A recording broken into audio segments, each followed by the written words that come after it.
ይህ የምጽአቱ ድምጽ ነው። የምስራች ታላቅ የመዘጋጀት ጥሪ። የበጉ ሰርግ ስለደረሰ ሚስቱም ራሷን ስላዘጋጀች ደስ ይበለን፣ ሐሴትም እናድርግ፣ ክብርንም ለእርሱ እናቅርብ። የዮሐንስ ራእይ ምዕራፍ 19 ቁጥር 7። ሰላም ጤና ይስጥልኝ። በመላው ዓለማችሁ ድንቅ ፍጻሜን የምትከታተሉ ቤተሰቦች የጸጋና ሰላም ከሁላችሁ ጋር ይሁን። ይህ ድንቅ ፍጻሜ ቴሌቪዥን ነው። በጀመም ቴሌቪዥን እንዲሁም ደግሞ በድንቅ ፍጻሜ ዩቲዩብ ይተላለፋል። በመደበኛ የዳግም ምጽአት ትምህርትና እንዲሁም ደግሞ የወቅታዊ መረጃዎች ወደ እናንተ ይደርሳል። በተጨማሪም የተለያየ ተሞክሮ ያላቸውን እንግዶች ወደ እናንተ እናቀርባለን። እንግዲህ ዓላማችን የአካሉን አንድነት ማጠናከር ነው። ከሁሉ በላይ ቅዱሳንን ለጌታ ቀን ማዘጋጀት ነው። ዛሬ በወቅታዊ መረጃ ነው የመጣሁት። የዛሬ ወቅታዊ መረጃዬ አሜሪካና ኢራን አዲስ የግዛት ካርታ ይፋ አድርገዋል። ይሄ ምንድን ነው የሚለውን መልሳለሁ። ሌላው በእስራኤልና ቱርክ መካከል ትንሽ የተካረረ ነገር እየመጣ ነው ያለው። ምክንያቱ ምንድን ነው የሚለውን ለማሳየት ሞክራለሁ። ዩኤስኤስ ጆርጅ ዋሽንግተን የጦር መርከብ ወደ ኢራን ወይም ወደ መካከለኛው ምስራቅ ጉዞ ጀምረዋል። ይሄም ደግሞ ዓላማው ምንድን ነው፣ ቀጣይ ጊዜዎች ምን ያመጣሉ የሚለው ነገር መመለከተው ነው የሚሆነው። ከዚያ ውጭ ኢራን አዲስ ኤግዚቢሽን አሳይታለች ማለት ነው። ይህ ስለምንድነው ዓላማው ምንድነው የሚለውን የዚህን የጦር መሳሪያ ኤግዚቢሽን ላሳያችሁ ሞክራለሁ። ሌላው አንድ የራሻ የጦር ጀነራል አሁን ያለውን ጦርነት እስራኤል እንዲቋጭ ማታደርገው ከሆነ እስራኤል ጠፋለች ሲል ተናግሯል። ምን ማለቱ ነው? እነዚህና ሌሎችንም አንዳንድ መረጃዎች አቀብላችኋለሁ። እንግዲህ ወደ ዛሬው መረጃ ከመሄዴ በፊት አንድ የመጽሐፍ ቅዱስ ክፍል አንብብ። በሁለተኛ ዜና መዋዕል ምዕራፍ 10 ላይ ቁጥር 1 ጀምሮ ፍልስጤማውያንም ከእስራኤል ጋር ተዋጉ። የእስራኤልም ሰዎች ከፍልስጤማውያን ፊት ሸሹ፣ ተወግተውም በጊልቦዓ ተራራ ላይ ወደቁ። ፍልስጤማውያንም ሳኦልና ልጆቹን በእግራቸው ተከትለው አባረሯቸው። ፍልስጤማውያንም የሳኦል ልጆች ዮናታንን፣ አሚናዳብን፣ ሜልኪሳንን ገደሉ። ሰልፉም በሳኦል ላይ ጠነከረ። ቀስተኞችም አገኙት፣ ከቀስተኞቹም የተነሳ ተጨነቀ። ሳኦልም ጋሻ ጃግሬውን እነዚህ ቆላፋን መተው እንዳይዘብቱብኝ ሰይፍን መዘውጋኝ አለው። ጋሻ ጃግሬው ግን እጅግ ፈርቶ ነበርና እምቢ አለ። ሳኦልም ሰይፉን ወስዶ በላይ ወደቀ። ጋሻ ጃግሬውም ሳኦል እንደሞተ ባየ ጊዜ እርሱ ደግሞ በሰይፉ ላይ ወድቆ ሞተ። ሳኦልና 3 ልጆቹ የቤቱም ሰዎች ሁሉ በአንድ ላይ ሞቱ። በጣም የሚያሳዝነው የሳኦል አሟሟት ነው። ዳዊት በአልጋው ላይ ቁጭ ብሎ ነው ልጁን ሰለሞን ያነገሰው። የእግዚአብሔር ባሪያ የታመነ እግዚአብሔር ባሪያ አሟሟቱ በቤቱ ላይ ነው፣ በመኝታው ላይ ነው። ልጁን አንግሶ ነው የሞተው። በተቃራኒው ግን ሳኦልን ስንመለከት በጣም አመፀኛና የማይታዘዝ ንጉስ፣ ከእግዚአብሔር ሐሳብ ይልቅ የራሱን የልብ መሻትና ፈቃድ የሚከተል ንጉስ ነውና በዚህ በጊልቦዓ ተራራ ላይ እሱም 3ቱም ኃያላን ልጆቹ በተለይ የዳዊት ወዳጅ የሆነው ዮናታን ጭምር በአንድ ቀን ሲሞቱ እንመለከታለን። የሳኦል ሽንፈት የልጆቹምና የሱ አንድ ላይ ሞት የአመፅ ውጤት ነው፣ የኃጢአት ውጤት ነው። ሁልጊዜም ቢሆን እስራኤልን ማሸነፍ ከባድ ነው። ግን እስራኤል በእግዚአብሔር ላይ ሲያምጽ፣ በእግዚአብሔር ላይ ሲነሳ፣ መታዘዝ ሲያቅተው፣ አመፅ ካበዛ ጠላቶች ይበረቱበታል። ሁሌ የእስራኤል ድካም የጠላት ብርታት ነው። በዛ ላይ ደግሞ የእስራኤል ኃይል ለጠላት በሙሉ ሽንፈትን ያውጃል። እንግዲህ የሳኦል ሞት ሌላውን እግዚአብሔር ሳኦል በሕይወት እያለ ሳሙኤልን ልኮ በቤተልሔም የቀባውን ብላቴናውን እረኛውን ዳዊትን አሁን ሲያስበውና የዳዊት ደግሞ ንግስና ሲበሰር እናየዋለን። ምዕራፍ 11 ስንመጣ ወዲያውኑ እስራኤል ሙሉ በኬብሮን ወደ ዳዊት ሰብስበው እነሆ እኛ አጥንት ፍላጭ የሥጋ ቁራጭ ነን። አስቀድሞ ሳኦል ንጉስ ሆኖ ሳለ እስራኤልን የምታወጣና የምታገባ አንተ ነበርክ። አምላክ እግዚአብሔርም ሕዝቤን እስራኤልን አንተ ትጠብቃለህ፣ በሕዝቤም በእስራኤል ላይ አለቃ ትሆናለህ ብለው ነበር አሉት። የእስራኤልም ሽማግሌዎች ሁሉ ንጉሱ ወደ ኬብሮን መጡ። ዳዊትም በኬብሮን በእግዚአብሔር ፊት ቃል ኪዳን ከእነርሱ ጋር አደረገ። በሳሙኤልም እጅ እንደተናገረው እንደ እግዚአብሔር ቃል በእስራኤል ላይ ንጉስ ይሆን ዘንድ ዳዊትን ቀቡት ይላል። ስለዚህ ዳዊት እንግዲህ ኢየሩሳሌምን ዋና ከተማ መናገሻው አድርጎ የነገሰበት ታሪክ ኬብሮን ላይ ነው የሚጀምረው። የሳኦል ሞት የዳዊት ንግስና ብስራት ነው።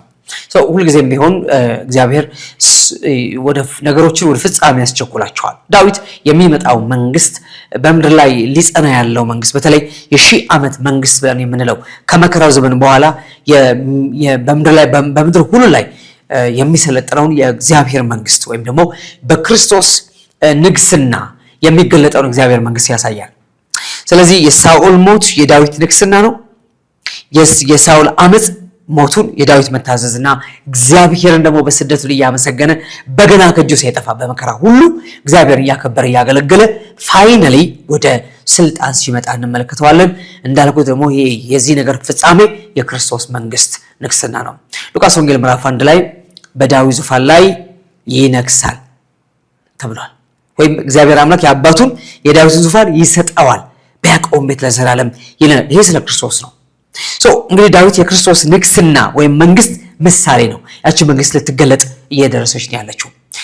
እግዚአብሔር በሕዝቅኤል ላይም ንጉሱን ባሪያዬን ዳዊትን አስነሳላችኋለሁ እርሱም እስራኤልን እንደ አንድ አድርጎ ይጠብቃቸዋል በማለት የክርስቶስ ንግስና ይነግራቸዋል ማለት ነው። እንግዲህ ነገሮች ወደዛ ፍጻሜ የመጡ ናቸው ያሉት። አሁንም አሁን በዓለም ላይ የሆነ ያለው ነገር ማዕከሉ እስራኤል ናት። እስራኤል መንፈሳዊ ግዛት መንፈሳዊም ህዝብ ነው ያለው። በሌላ ቋንቋ መንፈሳዊ ስል መንፈሳዊ ዓላማ አጀንዳ ያለበት ፕሮግራም ያለበት ማለት ነው እንጂ በጣም የተለወጠ በጣም የተቀየረ በጣም እግዚአብሔርን ፍቃድ የሚያደርግ በጣም አማኝ በጣም ይተያልኩ አይደለም። እንደዚህ እንዳንጣላ ያስፈልጋል ተመልካቾቼ።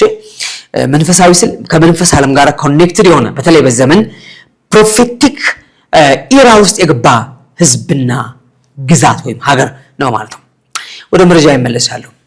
አሜሪካና ኢራን አዲስ ጊዜ ግዛት ካርታ ይፋ አድርገዋል። የአሜሪካው ፕሬዝዳንት ዶናልድ ትራምፕ በትሩዝ ሶሻል ሚዲያቸው ላይ የሆርሙዝን ወሽመጥ የአሜሪካ ግዛት አድርጎ ያካለለ ካርታ ለጠፉ ማለት ነው። ይሄን ከዚህ በፊት በቅርቡ ተናግረው ነበር። ኢራን አሸንፋታለን፣ ኢራንን ካሸነፉም በኋላ በቀጥታ ሆርሙዝ የአሜሪካ ግዛት ክልል ይሆናል ብለው ነበር። አሁን ግን በትሩዝ ሶሻል ሚዲያቸው ላይ ይሄን ነገር ፖስት አደረጉ ትራምፕ። ስለዚህ ሆርሙዝ የአሜሪካ ግዛት ወይም ክልል ሆኖ ይቆጠራል ብለው እሱ ነገር ክብ ተደርጎበት ይህንን ነገር ይፋ እንዳደረጉ ተዘጋጅተው ይጠብቁ የነበሩት ኢራናውያን ደግሞ ሌላ ካርታ ይፋ አድርገዋል። እሷም ደግሞ በአሜሪካ ግዛቶች ውስጥ ካሊፎርኒያ ሰማያዊ ቀለም ተቀብታለች ማለት ነው እና እሱ ደግሞ አዲሱ የኢራን የግዛት ካርታ የሚል ተጽፎበታል።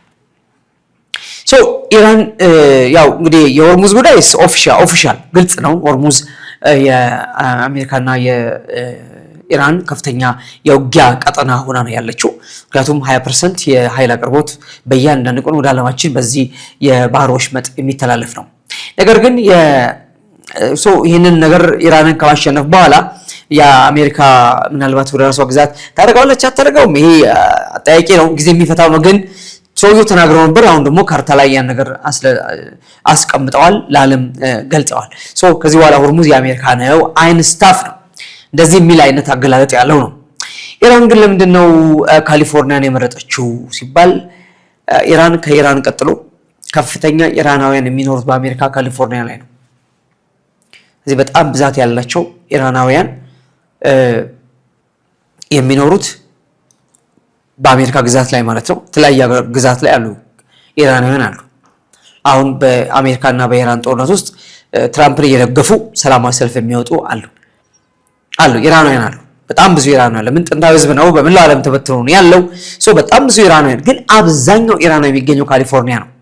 ከዛ አንጻር ካሊፎርኒያ ብዙ ኢራናውያን እንደምኖራቸው መጠን እሷ ደግሞ በተራዋ የኢራን ግዛት ወይም የግዛት ክልል ትሆናለች የሚል አዲስ ካርታ ያው ሰላቅ ይመስላል ነገሩ እንጂ ኢራን ሄዳ አሜሪካን ወራ ካሊፎርኒያን ትወስዳለች የሚል አንድምታ ሊሰጠው አይችልም። ነገር ግን ብዙ ካሊፎርኒያን ስላሉበት የኛ ግዛት ይሆናል እናንተ ወሰዳችሁ እኛ ደግሞ ያን እንወስዳለን የሚል እንደዚህ አይነት ቀልድ የሚመስል ነገር ውስጥ ነው ሁለቱ ሀገራት ያሉት። ይሄ እንዳለ እንግዲህ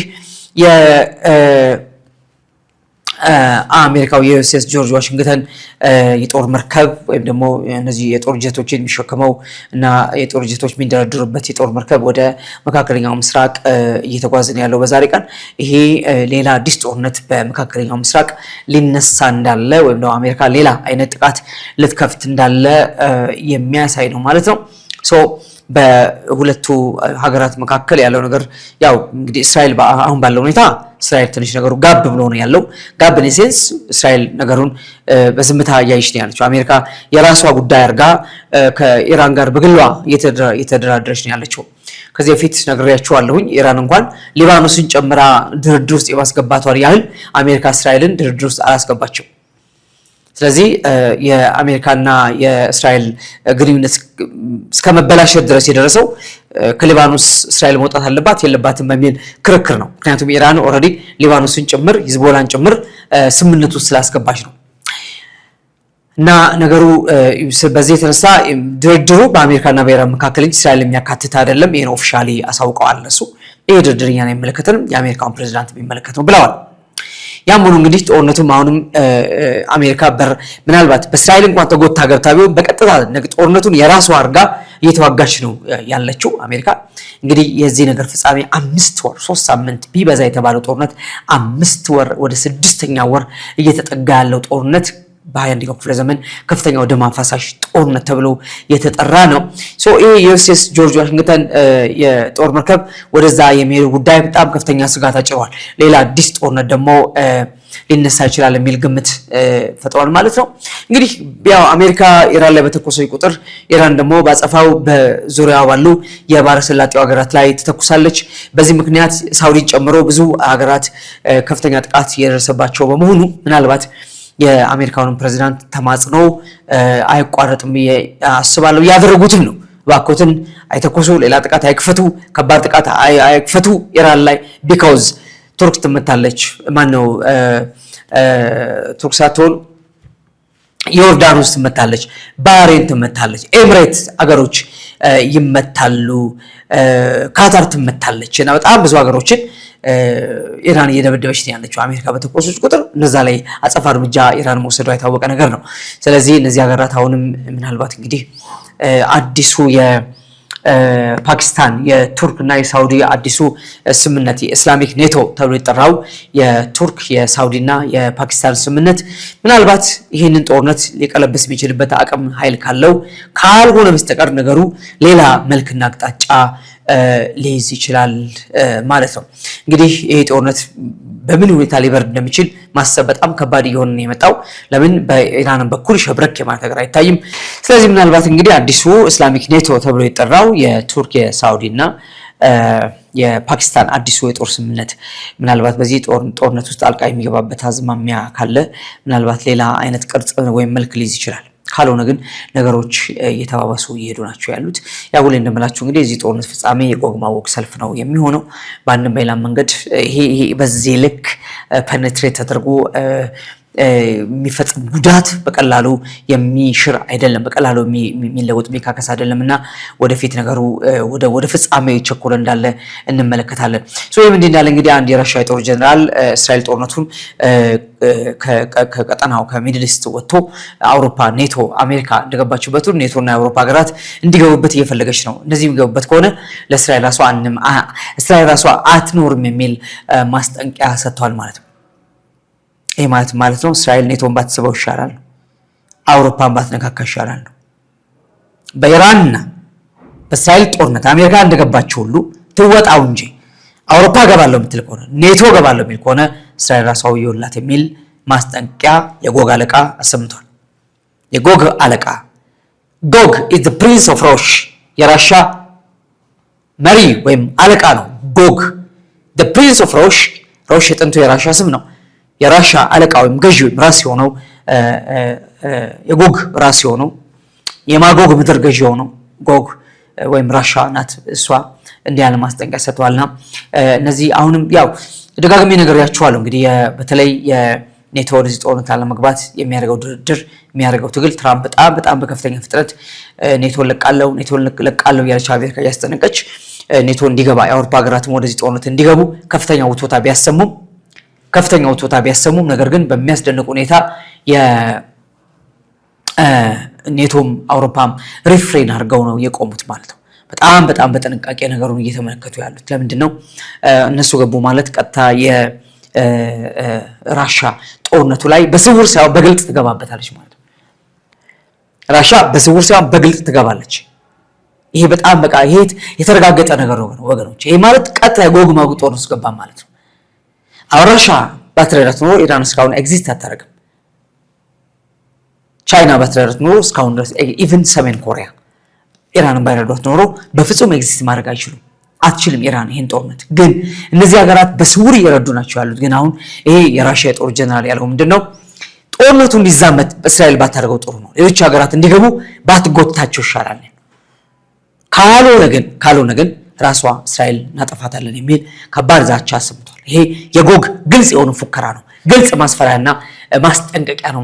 ኦፍ ኮርስ ራሽያ እንዲስተናገድ ቆይታለች፣ በጣም ቆይታለች እና ይሄ በጣም አደገኛና አስፈሪ ነገር ነው ማለት ነው። እንግዲህ ያው ወደ ፍጻሜ የመሄዱ የመገስገሱ ጉዳይ የተገለጠ ነገር ነው። ለዚህ እንግዲህ በእንዲህ እንዳሉ የአይአርጂሲ ወይም ደግሞ የኢራኑ የጦር ዘብ አንድ ባትልፊልድ ኦፍ ስፖይልስ በሚል አንድ የጦር መሳሪያ ኤግዚቢሽን አሳይቷል። አንደርግራውንድ ወይ ተነል ውስጥ አንድ በጣም በተሰወረ ቦታ ላይ የተቀረጸ ባትልፊልድ ኦፍ ስፖይልስ ማለት ስብርባሪዎች፣ የአሜሪካና የእስራኤል የጦር ጀቶች፣ ድሮኖች የማለት በኢራን ድሮኖች የከሸፉ የወደቁ የተሰባበሩ ወይም በራሳቸው ፓይለቶች ስህተት የተሰባበሩ ስብርባሪዎችን አንድ ተነል ውስጥ የጦር ኤግዚቢሽን ባትልፊልድ ኦፍ ስፖይልስ በሚል ይሄን ያህል ጉዳት አድርሰናል መልእክቱ። አይአርጂሲ ወይም ደግሞ ኢራን እነዚህ የጦር መሳሪያ ስብርባሪዎችን ኤግዚቢሽን ሲያሳዩ ይሄን ያህል ጉዳት በአሜሪካ ላይ አድርሰናል፣ በእስራኤል ላይ አድርሰናል ነው። ስማቸው ተጽፏል፣ ማርካቸው ተቀምጧል፣ እንዲታይ ማለት ነው። የት ሀገር ምርት እንደሆኑ የማን ሀገር ምርት እንደሆኑ እንዲታይ ማለት ነውና ከ1 ቢሊዮን ዶላር በላይ ይገመታሉ እዚህ የጦር መሳሪያዎች አጠቃላይ። እዛ ጋር ፍርስራሾቻቸው ተገኝተው እነሱ በኤግዚቢሽን ብለው ተነል ውስጥ ዋሻ ውስጥ ያሳዩት ይሄ የስብርባሪ የጦር መሳሪያዎች ስብርባሪ የጀቶችና የተለያዩ ለምሳሌ የአሜሪካው F-15 የተለያዩ የጦር መሳሪያዎች ስብርባሪዎች ናቸውና ይሄ ግምቱ ወደ 1 ቢሊዮን ዶላር የሚጠጋ የጦር መሳሪያዎችን ኤግዚቢሽን ኢራን አሳይታለችና እንግዲህ ኢራን እያለች ያለችው ምንድነው መልእክቷ? አልተሸነፍንም ነው። ይሄን ያህል ጉዳት አድርሰንባቸዋል፣ ይሄን ያህል ኪሳራ አድርሰንባቸዋል አይደለም። ሪሊ የኢራን ድሮኖች ብቻ ናቸው ይሄን ያደረጉት?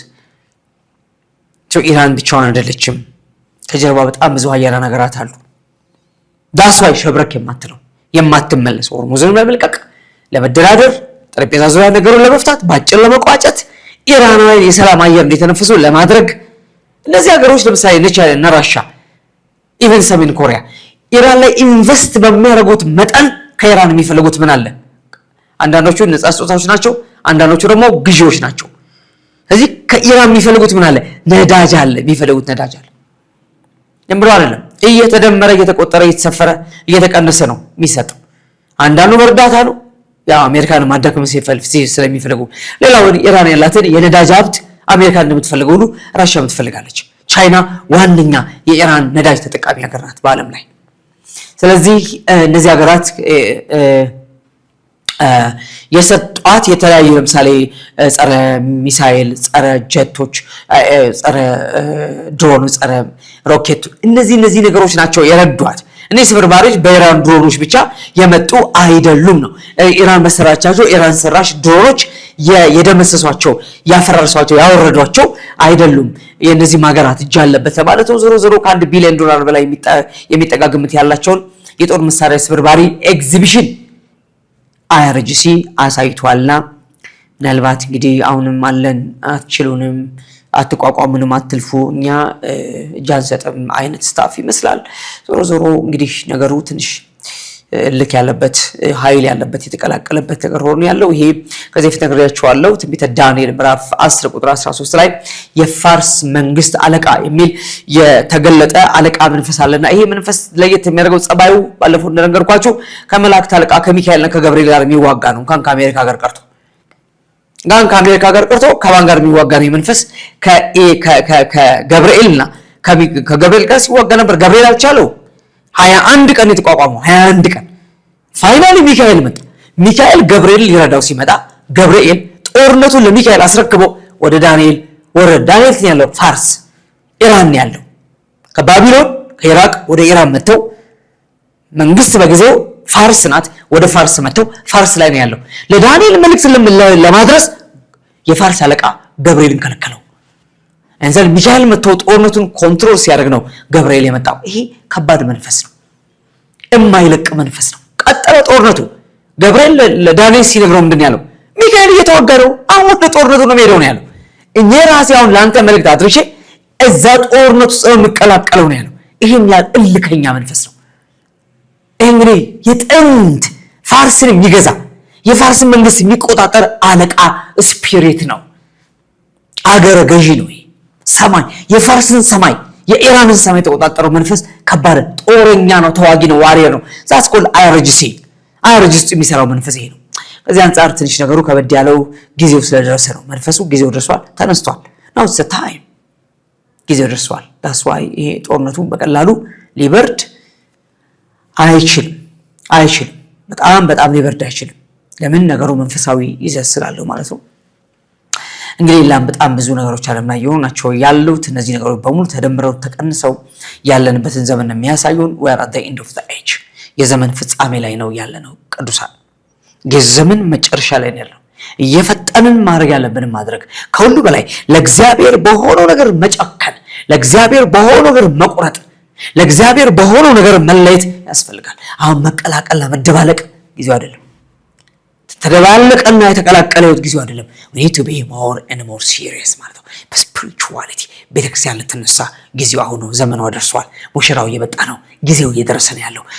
ምን ነው ነገር ሙሽሪት ሆይ ተነሽ ነው የምንለው። ተነሽ ነው ቤተክርስቲያን ትንቃ። ቤተክርስቲያን ህዝቧን ታንቃ ውስጥ ያለውን ትርምስና ግርግር አቁሞ ለእግዚአብሔር ሰልፍ ለማይቀረው ጦርነት መዘጋጀት ያስፈልጋል። ጌታ ኢየሱስ ሊመጣ በደጅ ነው። የምስራች ኢየሱስ ይመጣል። ተባረኩ። ጸጋና ሰላም ከሁላችሁ ጋር ይሁን። ማራናታ። አገልግሎቱን ለመደገፍ ለምትሹ በኢትዮጵያ ንግድ ባንክ መሳያ ፎር ኦል ኢንተርናሽናል ሚኒስትሪ የባንክ አካውንት ቁጥር 1046 31 29 65 8 ኢየሱስ እንደተናገረው በቶሎ ይመጣል። መሳያ ፎር ኦል ኢንተርናሽናል ሚኒስትሪ